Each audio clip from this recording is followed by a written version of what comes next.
So today I'm building a rotisserie for clear coating, epoxy clear coat on fishing lures and whatever else you want epoxy clear coat on. And so the rotisserie works by spinning the baits around so that the epoxy lays an even layer all around the baits, because it takes a while to harden. And for that you need an axle for it to spin on. And so what I've chosen for this is this piece of 45 by 45 millimeter 2x2. Now the idea is that this 2x2 sits between two pillars with bearings, and then I'm going to have little metal rods sticking out of it to sit in the bearings, right? So what we need therefore are completely perfectly centered holes straight into the end grain of the wood. Now I have a drill press, but this piece is a little bit too big to fit in the drill press. So I have another method that I found on YouTube, which I'm going to be trying out.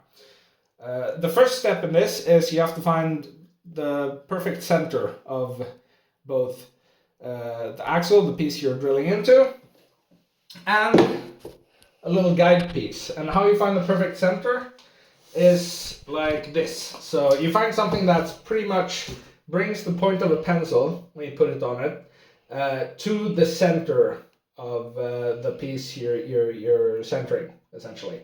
So I found this vice jaw, plastic vice jaw, that pretty much brought me halfway up this thing. And then it's really good if you have like ID cards, credit cards, or whatever, so you can prop it up a little bit just to get those final millimeters. And then all you do is you draw a line like this, flip it around on the other side, draw another line, then flip it 90 degrees, and then flip around, draw the other line. Now in this case it happened to be exactly in the middle, so there's just one line. If you look at this piece, for example, you can see that this one was a little bit offset. Maybe the pencil was a little bit higher or lower, and that's fine as well, because then you have the white space in between the lines to aim for. So yeah, now we've got a point where we want to drill, and I'm gonna go drill out this. This is gonna be the guide. You'll see it later. Another thing that's important when you're doing this is that the surface you're doing it on is completely flat. That's why I'm doing it in my office, because this is brand new IKEA table, and yeah, the workbench, it's got some bumps in it. This is the setup to make the holes. So here we have the guide piece, here we have the work piece, and what you do is you get a drill bit. Now, the longer the drill bit, the better. The drill bit should be the same size as the hole I made in the guide piece. And there should be no play between the drill bit and the guide piece. So if I stick this in here, see, it's pretty nice and tight. And then you make sure probably the most important thing in this whole thing is that the hole you make in the workpiece is centered from the start. Because this guide piece, and just to clarify, the guide piece is a part of the workpiece, it's the next part of the workpiece that I sawed off. So because I centered this guide hole, it should be slap dab in the center of the workpiece as well, like if you look through this line of sight. And what that means is, because the guide piece is so far from the workpiece, any slight deviations in the guide hole would only cause a slight error in the angle of the drill bit going in. So what you end up with is what you need, right? A hole that is perfectly centered in the workpiece and that is completely parallel with the sort of axis of the axle running throughout the workpiece. So yeah, the beauty of this method as well is that this guide piece here, as long as you get the exit hole here pretty much at the same height and the same X and Y axis as the entrance hole in the hole in the workpiece, then it doesn't really matter if this piece is perfectly orthogonal. You can, like I did this in the drill press, you could probably getting away with drilling this workpiece with a hand drill if that's all you had access to. And I reckon you'd be fine. Here she is. These holes, what goes in them are these. These are just 8mm bolts, which I've lobbed off the hex head off of. And if we put them in here, they're the longest ones I've found. Is that in as far as it goes? Pretty much. They're the longest ones I found. They're 120mm. And yeah, I marked out the center lines here on the axle, along the axis of the axle. And it's not perfect, but without like a lathe or a giant a mill or a giant drill press or something with the measuring equipment, basically it's as good as you can get at home. But for now, like I said, I marked out the center line of the piece, and I've pre-drilled holes in the piece for the things that are going there, which I'll show you right now. So the axle, right? It's gonna have the bait spinning around it. You gotta put the baits on something. And what we're gonna put the baits on are little handles made out of this. This is 19mm electrical tubing for putting wires through walls and stuff.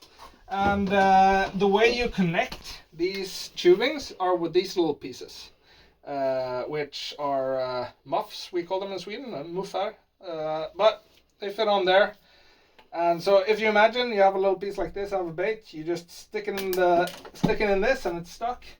You can attach it quickly and it's safe. I've spaced these out so it's 5 centimeters in between each, so you get one going this way, then 5 centimeters later one going the other way, one going this way, one going the other way.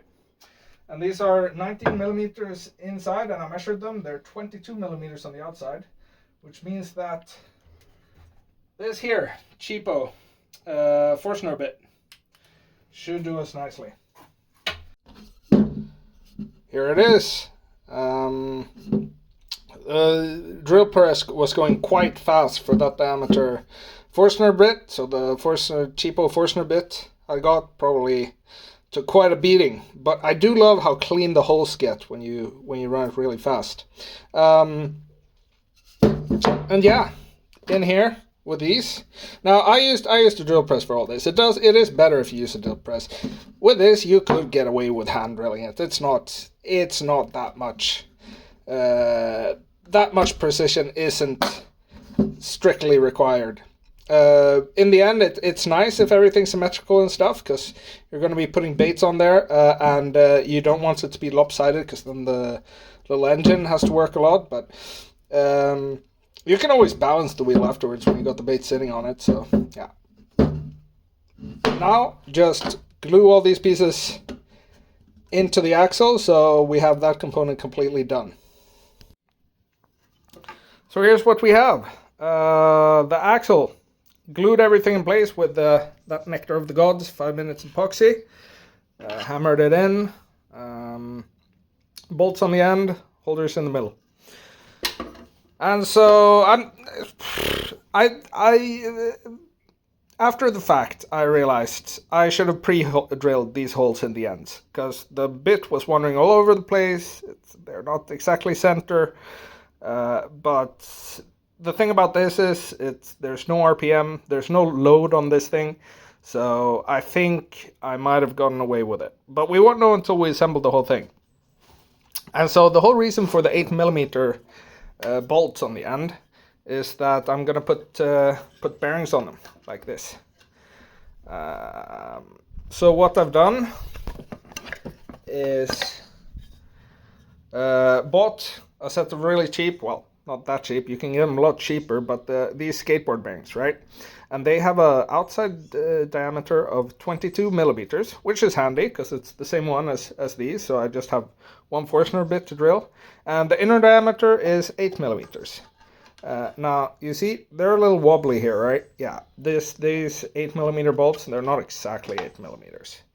That's actually really bad for bearings, but since this machine, it doesn't take any load, definitely not going to go with any high RPMs. I think it's fine. This is what I did for the bearings, by the way. So I drilled out with the 22mm Forstner bit, and then the inside with 10mm, just so I could pop the bearings in there. And so one side is a little bit more wonky than the other. Don't know if you can see it, but it's definitely a little crooked in certain angles. So I just marked out the side that I thought was better, because that's the one I want the drive to come from, the motor. And just so when I mount it all together, I don't twist them around. And alright, now we just build the frame, assemble it, see how it turns, see if we have to do this all again. Here's what we got to work with. I put together a little frame out of 2x2s and 2.5x2 that I chopped into these braces to get it all sort of square. And the plan now is to screw in one side, fix the other side with the clamp when I feel that it's all sort of square all the way around. And yeah, then test it a bit, see how it feels, see how it looks like it's working, and then screw it in finally, the second side, you know. So I've got my square, my welder square. We'll see how it goes. I mean, like I said, this thing doesn't have to spin very fast, doesn't have to have very high loads, so you can get away with pretty lax sort of measurements and squaring techniques. But how lax, we will see in a bit. So she's done. It's yeah, I put her together with the squares, and she's about the square as a kumquat, but doesn't really matter. I mean, what you gotta remember is the bearings are just in the wood. They can move around if they need to.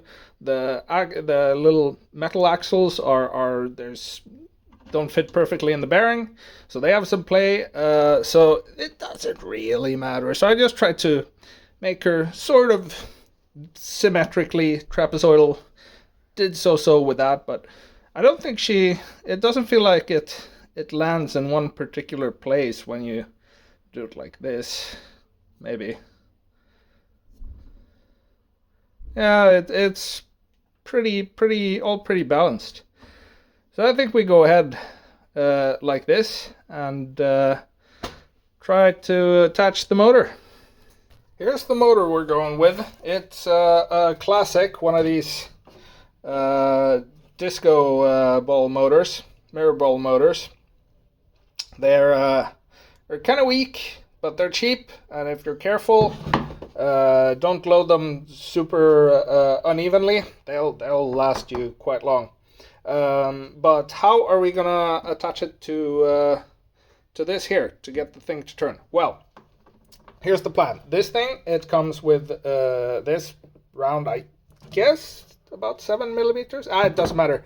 Doesn't matter how big that is, because it comes with this hole. I checked, this hole is 3mm wide. So what we're going to do is we're going to take this piece of 8mm PVC tubing, put it over here, put a 3mm bolt through with the plates, or whatever you call these in English, on either side.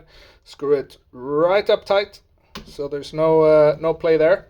And then the other way, and we're going to put over the, and I'm doing this with one hand, put over the with 8mm, yeah, whatever, you'll see it later, with just normal hose clamp her down tight. Looks like it works. Yeah, she's turning around. Stick a holder in it, should do the job. I did get a little bit hasty with the hose clamp. I just went pretty hard with the power drill on the hex head there, and kind of disintegrated it. But I got it to stick as hard as it could. Cheapo hose clamp anyway, and kind of too big for the job. And honestly, I think you want this to slip first, basically, because then you protect the engine and you have it last a little bit longer. So I don't know if that's the case, but yeah, we'll have to see once we put some bait on it. If it starts slipping, we might have to do something about that. But for right now, pretty happy about all this. Also, it works. Look at this. It's wonky. It's not square. It's a trapezoid, but there's play in between these bolts I have and the bearings, and then the bearings are just in the wood, like recessed with holes in the wood, so they can move around. So it doesn't really matter, and yeah, it's looking pretty smooth. Just some legs on it, and I think we're done with this thing. This is what I come up with for the legs. So rifting through the mountains of trash at my disposal, I found these things. So I don't know what they're for originally, but they're perfect for what I have in mind. Threaded on this end, so you can adjust the height, so you can make sure the thing is level when standing. And then I put in these threaded inserts into 50 centimeters of 2x2 with a hole drilled out in the back, so that you see they have a little Phillips head. You can stick in a Phillips screwdriver in there and adjust it from the top. And yeah, glue them in with cyanoacrylate. Beautiful, beautiful stuff. Still a bit dizzy from the fumes, and now I'm thinking just a couple of L brackets on each side to attach them to the main frame. So we'll see how it turns out. I've got the trusty trash screw jar ready and raring to go. Here she is, all finished. Legs are a little bit wonky, but I couldn't be bothered to be too careful. Took the screws out of the scrap screw bin. So yeah, you get what you pay for, I guess. But she'll do all right. Pretty happy with the adjustable legs. It'll make it much easier to lever her off. It's very important that it's not wonky this way when you're curing baits on it, because you're gonna get all the epoxy to either side. Yeah. Now I just gotta build the cabin to keep her in, and then we're ready to make some baits. Thanks all.